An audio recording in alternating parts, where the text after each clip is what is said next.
When we think about the challenges and difficult times that we have faced in our lives, we often remember our friends or communities that have helped us through those times. Today, I want to share about one of the best communities that I'm a part of. Its name is Liberty in North Korea, or LINK for short. It's also the name of an NGO where I have the privilege of working as a full-time staffer. It's such a unique community because it shows that when we share our struggles, help can come from the most unlikely places across borders, cultures, and even languages. This LINK community was started by young students as a response to the immense challenges that 25 million North Korean people are facing and overcoming. This is North Korea. Every year, many North Korean people leave their families and friends in their home country to escape poverty and find freedom and human rights. Even after they successfully escape from North Korea, they're still in danger. Many North Korean women, including teenage girls, get trafficked in China and sold into a first marriage with Chinese men who are often much older than them. This is the LINK community. It's made of these beautiful, compassionate, and courageous people. On the left side, there are some of the North Korean refugees who have reached freedom through our rescue program, which was made possible by LINK supporters around the world. Even after these North Korean refugees risked their lives crossing the border from North Korea to China, the Chinese government doesn't recognize them as refugees, but instead defines them as illegal economic migrants. If they're caught in China, they're sent back to North Korea, where they'll face severe punishment for leaving their country. We cover their faces and use pseudonyms to protect their family members who are still in North Korea. If the North Korean regime finds out that these people have come to South Korea, their families back home could be harassed or even punished. There are the supporters of the North Korean people through our work. They're from many different countries, such as the US, the UK, South Korea, China, New Zealand, Nigeria, and many other countries. I could have kept going. Most of our supporters are young students that organize student clubs to raise money through fun and creative fundraising activities, such as bake sales, benefit concerts, and different awareness events on campus to fund our work to rescue North Korean refugees in danger. Thanks to their support and love, as well as the resilience and courage of the North Korean people, LINK has rescued more than 700 North Korean refugees and their children since 2010. And the number keeps increasing. Thank you. Although the North Korean people and many of their supporters have never met and live far away from each other, they still come together to form this incredible community that overcomes challenges and spreads hope. In this community, I get to be a bridge between the North Korean people and their supporters. My colleagues and I conduct written and video interviews with resettled North Korean refugees about how they overcome challenges, achieve freedom, and fulfill their potential in their new society. Sharing this inspires so many people around the world to get involved. And their stories change how the world views the North Korean issues by putting the focus on the people rather than nuclear weapons or Kim Jong-un.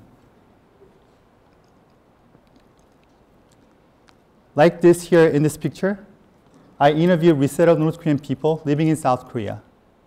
Just to be clear, this is how I live when I'm trying to engage, when they're sharing their stories, not me wanting to go to the restroom or something. Yeah.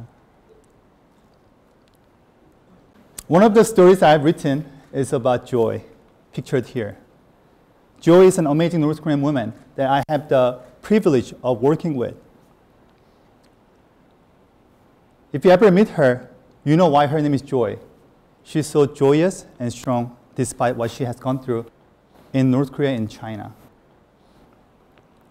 She was rescued a few years ago in China after she was sold to a Chinese man as a teenager. At the time, she was only 18. During her interview, she revealed that she felt like a monkey in a zoo, gawked at with lust by old men who wanted to buy her as their teenage bride in rural China. She's safe now, living in South Korea. Praise God. And she attends university as a social work major. She chose that major because she wants to work for other female North Korean refugees who are also victims of sex trafficking in China. She says that she feels a lot of love and support from our community. So in return, she's committed to giving back in love by helping others like herself. In this community, when we hear stories of North Korean people like Joy's, we're not only compelled to do something in response, we also learn from North Korean people. Joy appreciates her basic freedoms, like being able to study what she wants to study, being able to travel where she wants to travel, which we often take for granted. You know, we all have struggles to different degrees, no matter where we're from, right? When we hear stories of courage like Joy's, we are encouraged to find the hope and strength to overcome our own struggles.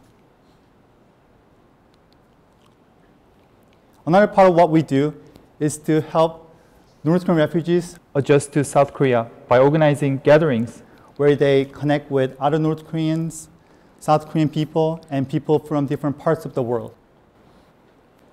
I find it very important to share with North Korean people that there's so many people around the world supporting them.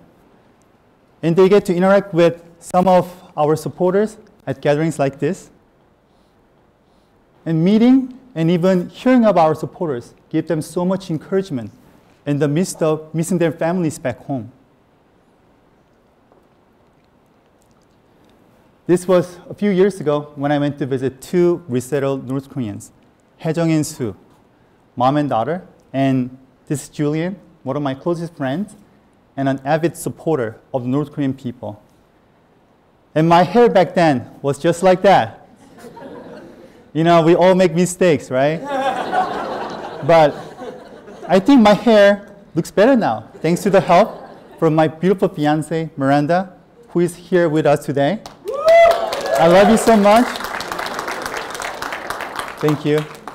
Anyway, at the time, Julian was working as an English teacher in South Korea. And before he lived here, he went to University of Texas, Austin, which has one of the most active student clubs for our work. And the club is known for selling fried Oreos to fundraise for our rescue work. Do you guys like Oreos? Yeah. Of course, anything deep fried is so delicious. So think of that amazing combination. Not so good for your body, but good for your soul and our work.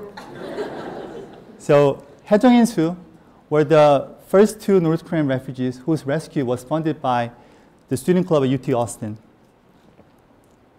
And when Julie and I went to visit them, I had the opportunity to translate for Julian to share how these college students had sold fried Oreo to fund their rescue. And it was the mom and daughter's first time hearing about it, and they're so moved. And when the UT students heard about their rescue stories, they became even more inspired and sold even more fried Oreos to rescue the rescues of 17 North Korean refugees in total. That's incredible.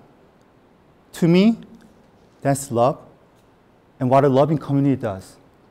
Here's what we can learn from this community. First, share your stories of struggle. They matter. Your families, friends, and coworkers should hear them because they might be able to help, and it can help people to understand their own and other people's struggles. Second, listen to other people's stories to hear where and how you can help. Julian and the UT students are listening and continuing to help by frying one Oreo at a time. Lastly, respond with compassion and love. That's how our stories of struggles and challenges turn into stories of hope and restoration in a community. Remember the hope that Haejung and Soo and Joy have in their community.